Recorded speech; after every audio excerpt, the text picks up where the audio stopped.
नमस्कार। मैं शेखर मिश्रा और आप देख रहे हैं हमारा यूट्यूब चैनल निर्माण एकेडमी बाय शेखर सर।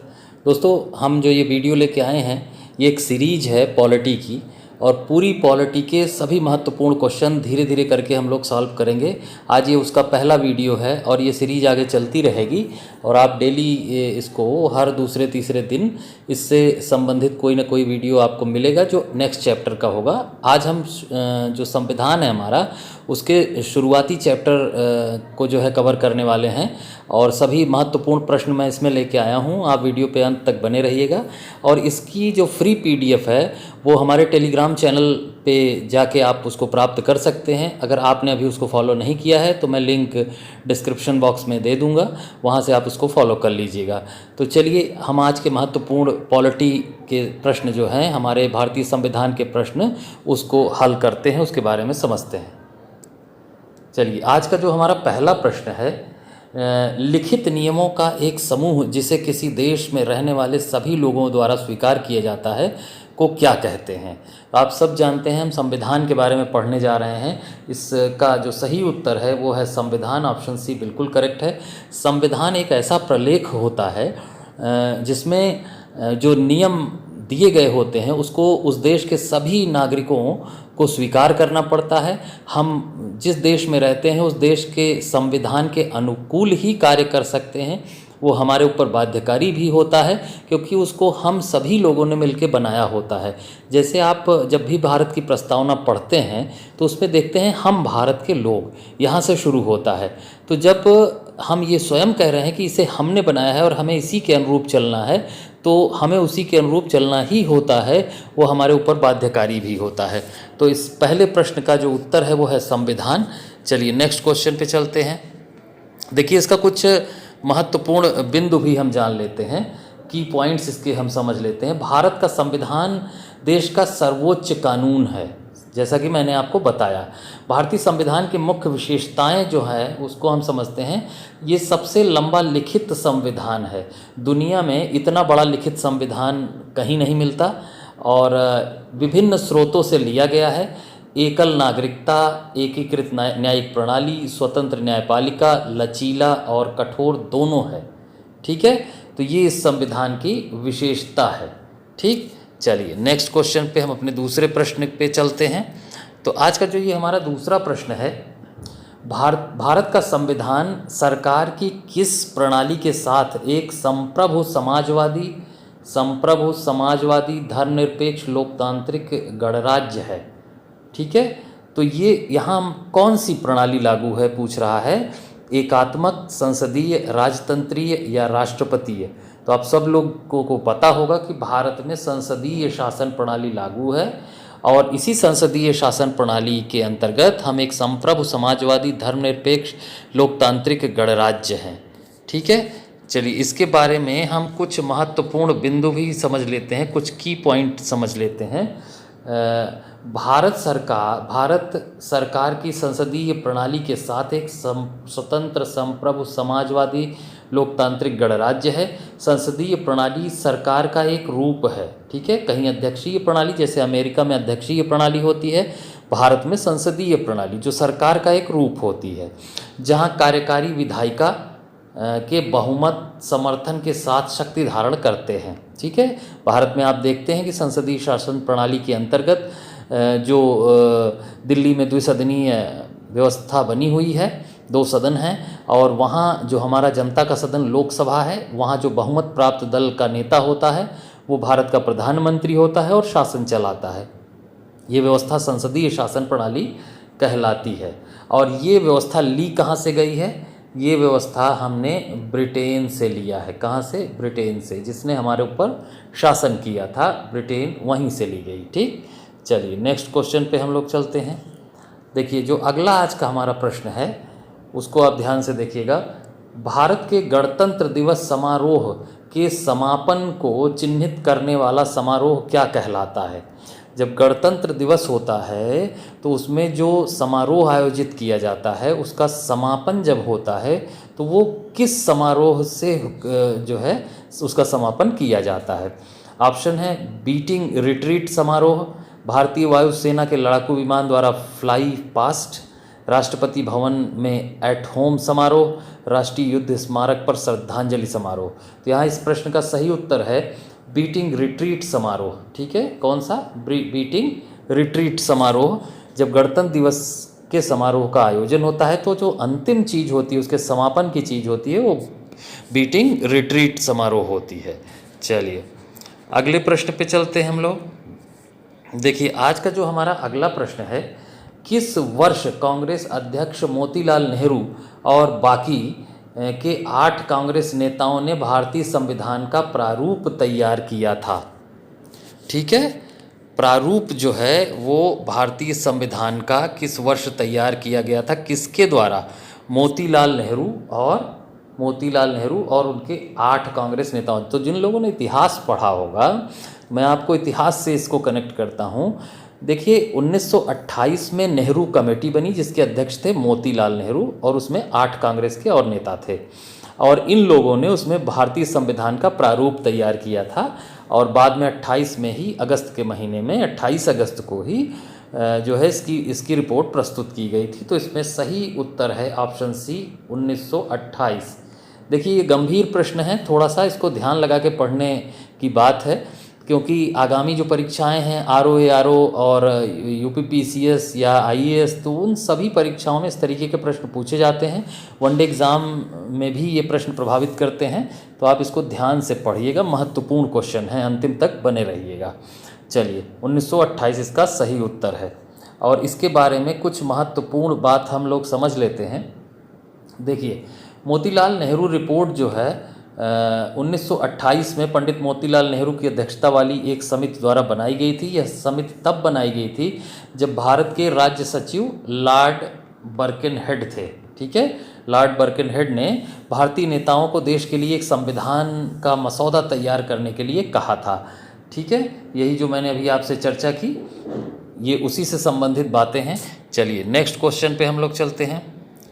देखिए अगला जो आज का प्रश्न है, किस वर्ष भारतीय राष्ट्रीय कांग्रेस ने संविधान सभा की मांग की थी? ये इंपॉर्टेंट है, भारतीय राष्ट्रीय कांग्रेस द्वारा किस वर्ष संविधान सभा की मांग की गई थी? ठीक है, तो ये मांग की गई थी 1934 में। ऑप्शन डी बिल्कुल करेक्ट है। ठीक है, चलिए आगे बढ़ते हैं।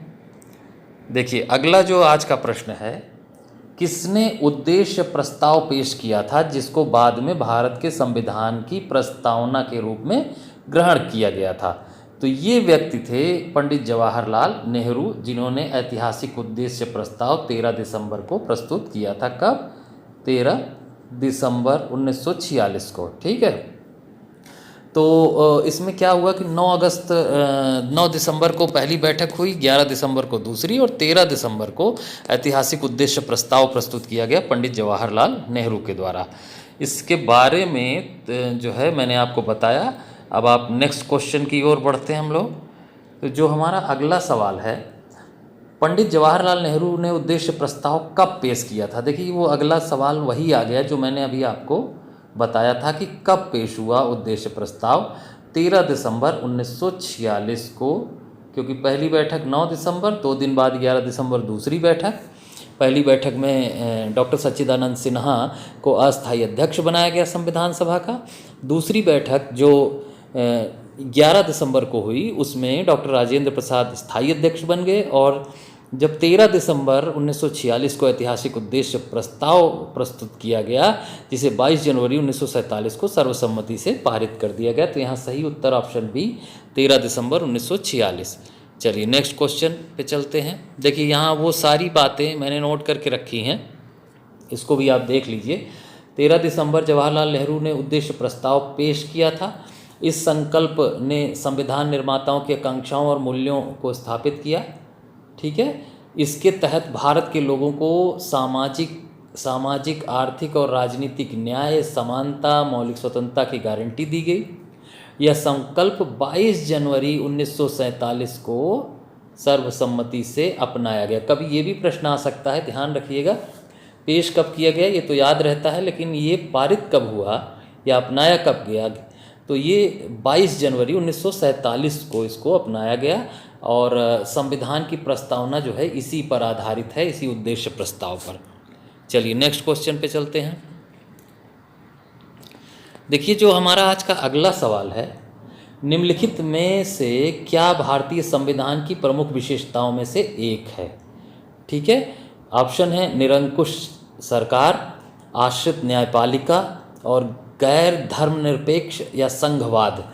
तो देखिए निरंकुश सरकार तो होती नहीं, आश्रित न्यायपालिका है नहीं, स्वतंत्र न्यायपालिका है, गैर धर्मनिरपेक्षता नहीं है, हमारी प्रस्तावना में है पंथ निरपेक्ष। यहाँ सही उत्तर है संघवाद। ठीक है, संघवाद आपको याद रखना है, ऑप्शन डी बिल्कुल करेक्ट है। इसके बारे में और कुछ बात हम देखते हैं।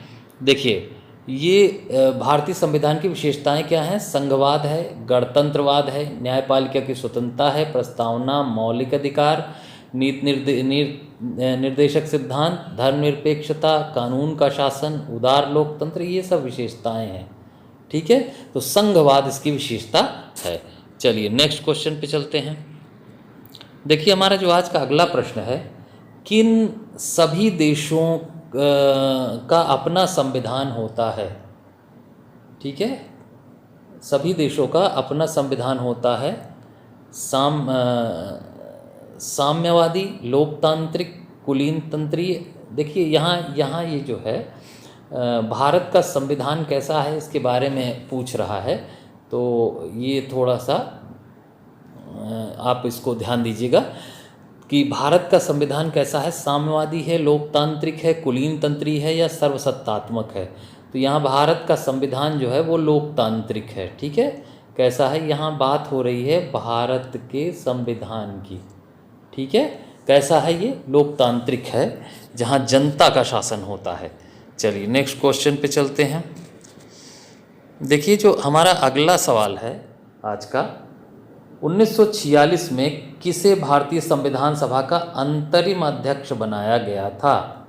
ठीक है, संविधान सभा का अंतरिम अध्यक्ष या अस्थायी अध्यक्ष कह सकते हैं इसको, अस्थायी अध्यक्ष भी कहा जा सकता है। वो थे डॉक्टर सच्चिदानंद सिन्हा। इनको जो है अंतरिम अध्यक्ष या अस्थायी अध्यक्ष बनाया गया था। कब बनाया गया था? 9 दिसंबर 1946 को ये पहली बैठक में अंतरिम अध्यक्ष या अस्थायी अध्यक्ष बने थे। चलिए नेक्स्ट क्वेश्चन पे चलते हैं। देखिए जो अगला सवाल है, भारत का पहला संविधान सभा का चुनाव कब हुआ था? संविधान सभा का जो चुनाव हुआ था वो हुआ था 1946 में। ठीक है, संविधान सभा का चुनाव कब हुआ? 1946 में। देखिए पहले कैबिनेट मिशन योजना आई, उसमें उसके द्वारा ये निर्धारित किया गया कि संविधान सभा के होंगे चुनाव, जिसके माध्यम से हम संविधान सभा का चयन कर पाएंगे। और फिर चयन होता है, 389 मेंबर्स जीत के आते हैं, और ये होता है जुलाई 1946 में। ठीक है, चलिए दोस्तों अगले प्रश्न पे चलते हैं हम। तो आज का जो हमारा अगला प्रश्न है, भारतीय संविधान सभा की पहली बैठक कब हुई थी? ये सब पे चर्चा अभी मैं कर चुका हूँ, आपका फिर से रिवीजन हो रहा है। पहली बैठक कब हुई थी? दिसंबर 1946 में हुई थी, ये ध्यान दीजिएगा। और कब हुई थी ये भी याद रख लीजिएगा, 9 दिसंबर को पहली बैठक हुई थी। ठीक है, ऑप्शन ए बिल्कुल करेक्ट है। चलिए नेक्स्ट क्वेश्चन पे चलते हैं। देखिए अगला जो आज का सवाल है, संविधान सभा के प्रारूप समिति में कितने सदस्य थे? जो ड्राफ्टिंग कमेटी या मसौदा समिति इसको कहते हैं, इसको एक और शब्द याद कर लीजिएगा, मसौदा समिति, ड्राफ्टिंग कमेटी या मसौदा समिति इसको कहा जाता है। तो इसमें कुल मेंबर थे, इसमें 7 सदस्य। ठीक है, डॉक्टर अंबेडकर इसके अध्यक्ष थे। इसके अध्यक्ष कौन थे प्रारूप समिति के? डॉक्टर भीमराव अंबेडकर, बाबा साहब भीमराव अंबेडकर। ठीक है, चलिए नेक्स्ट क्वेश्चन पे चलते हैं। देखिए अगला जो आज का सवाल है, निम्नलिखित में से कौन भारतीय संविधान के प्रारूप के लिए जिम्मेदार संविधान सभा का हिस्सा नहीं थे? देखिए इसमें संविधान सभा का हिस्सा जो है वो सरदार वल्लभ भाई पटेल थे, जवाहरलाल नेहरू थे, डॉक्टर अंबेडकर थे, गांधी जी नहीं थे। तो इसलिए ऑप्शन ए बिल्कुल करेक्ट है, गांधी जी संविधान सभा का हिस्सा नहीं थे। चलिए नेक्स्ट क्वेश्चन पे चलते हैं। देखिए जो आज का हमारा अगला सवाल है, भारतीय संविधान तैयार करने के दौरान 1946 में सभा का संवैधानिक सलाहकार किसको नियुक्त किया गया था? संवैधानिक सलाहकार, ठीक, बहुत इंपॉर्टेंट प्रश्न है। इसका सही उत्तर है BN राव। ठीक है, BN राव जो हैं इनको संवैधानिक सलाहकार भी कहा जाता है। सलाहकार समिति के ये अध्यक्ष थे। ठीक है, चलिए नेक्स्ट क्वेश्चन पे चलते हैं।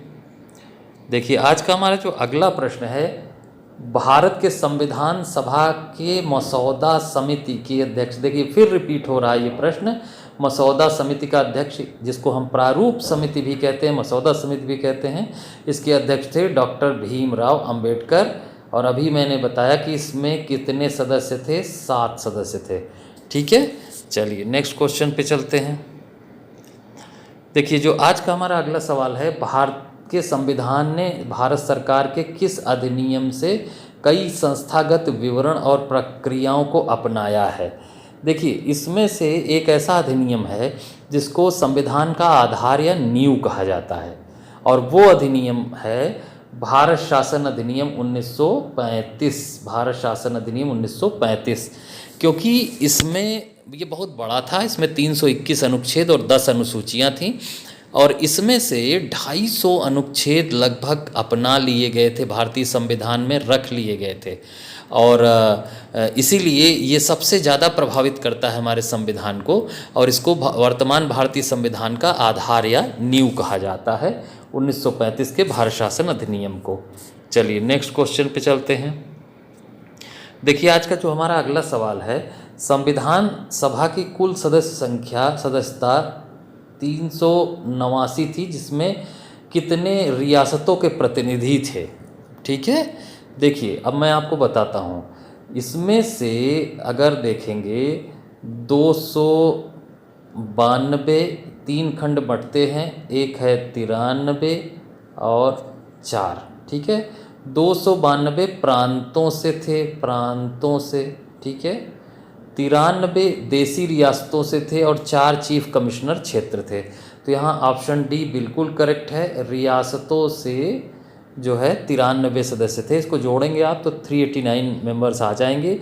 अब कभी इसमें से कोई और प्रश्न पूछा जाता है, प्रांतों से कितने थे, तो वो थे 292, 93 देसी रियासतों से और 4 चीफ कमिश्नर क्षेत्र से।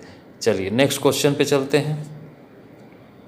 देखिए बहुत ही महत्वपूर्ण प्रश्न मैं आपके लिए लाता हूं, और इसको आप अंतिम तक बने रहिएगा और अपना रिव्यू दीजिएगा कि आपको और किन चीज़ों की आवश्यकता है। मैं उसको कराता रहूँगा। ये पॉलिटी जो है मैं पूरी कंप्लीट कराऊंगा, एक एक वीडियो आपको बना के देता रहूँगा, और आप उसको डेली सॉल्व करते रहिएगा, अंतिम तक बने रहिएगा। चलिए और जो लोग अभी नए देख रहे हैं वो चैनल को सब्सक्राइब जरूर कर लीजिएगा, जिससे आपको नोटिफिकेशन मिलती रहे। भारत के संविधान को बनाने वाली संविधान सभा में कितनी महिला सदस्य थीं? इसके वीडियो पड़े हैं संविधान निर्माण के, वो भी आप जाके जो है प्लेलिस्ट में देख लीजिएगा, संविधान की प्लेलिस्ट में। तो कितनी महिला सदस्य थीं? वो थीं 15 महिला सदस्य थीं। ठीक है, हमारी संविधान सभा में कितनी महिला सदस्य? 15। चलिए नेक्स्ट क्वेश्चन पे चलते हैं। देखिए आज का जो ये हमारा अगला सवाल है, प्रांतीय संविधान समिति की अध्यक्षता किसने की थी? अब ये समिति से सवाल है। प्रांतीय संविधान समिति की अध्यक्षता कर रहे थे सरदार वल्लभ भाई पटेल। ऑप्शन बी बिल्कुल करेक्ट है। और जो केंद्रीय संविधान समिति थी उसके अध्यक्ष थे जवाहरलाल नेहरू। ठीक है, और यहाँ जो है प्रांतीय संविधान समिति की बात हो रही तो सरदार वल्लभ भाई पटेल। चलिए नेक्स्ट क्वेश्चन पे चलते हैं।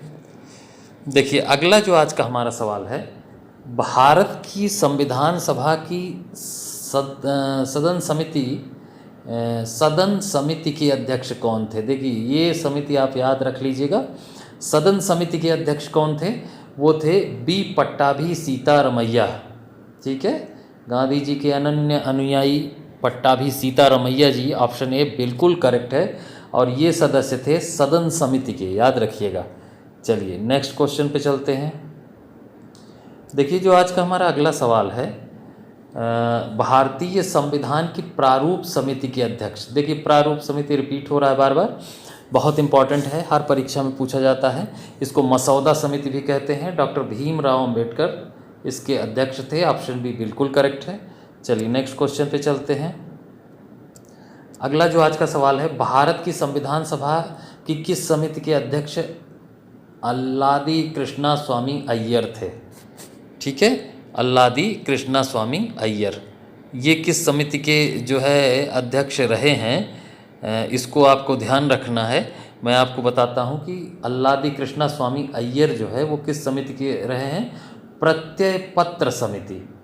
ठीक है, प्रत्यय पत्र समिति के जो है अध्यक्ष रहे हैं। वैसे ये कृष्णा स्वामी अय्यर जो हैं ये प्रारूप समिति के भी सदस्य थे। ठीक है, मसौदा समिति या प्रारूप समिति के भी सदस्य थे और ये प्रत्यय पत्र समिति के अध्यक्ष रहे थे। ये भी आप एकदम याद रखिएगा। और चलिए अगले प्रश्न पे हम लोग चलते हैं।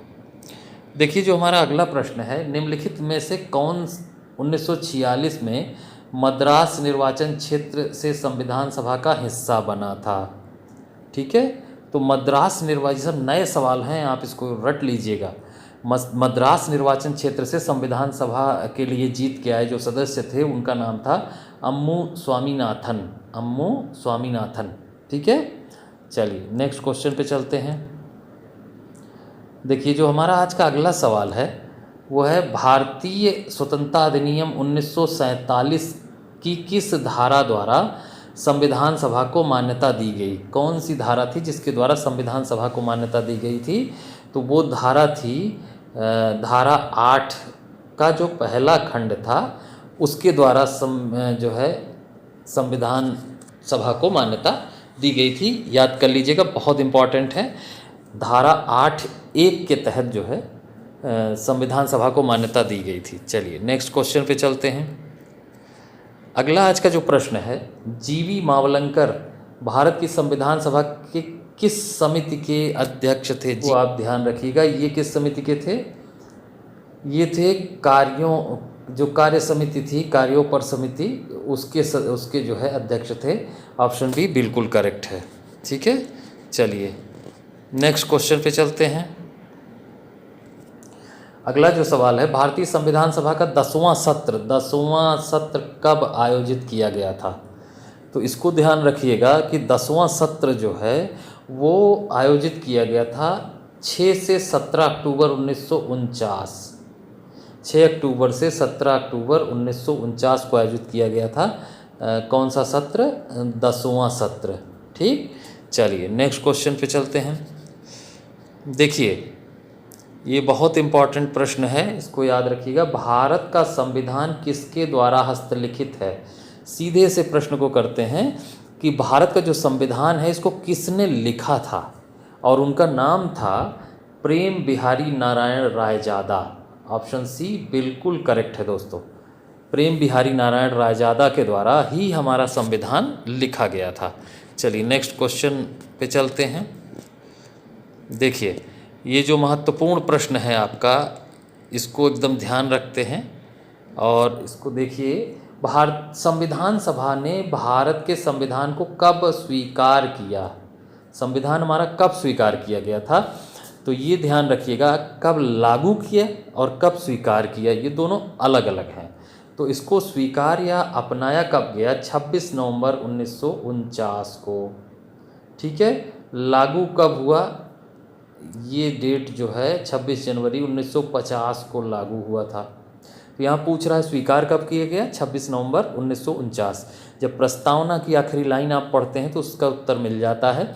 उसमें लिखा है कि आज तारीख 26 नवंबर 1949 ईस्वी मिति मार्ग शीर्ष शुक्ल सप्तमी संवत 2006 विक्रमी को एतद द्वारा इस संविधान को अंगीकृत अधिनियमित व आत्मार्पित करते हैं। तो ये तारीख जो है अपनाने की तारीख है, इसको आप ध्यान रखिएगा।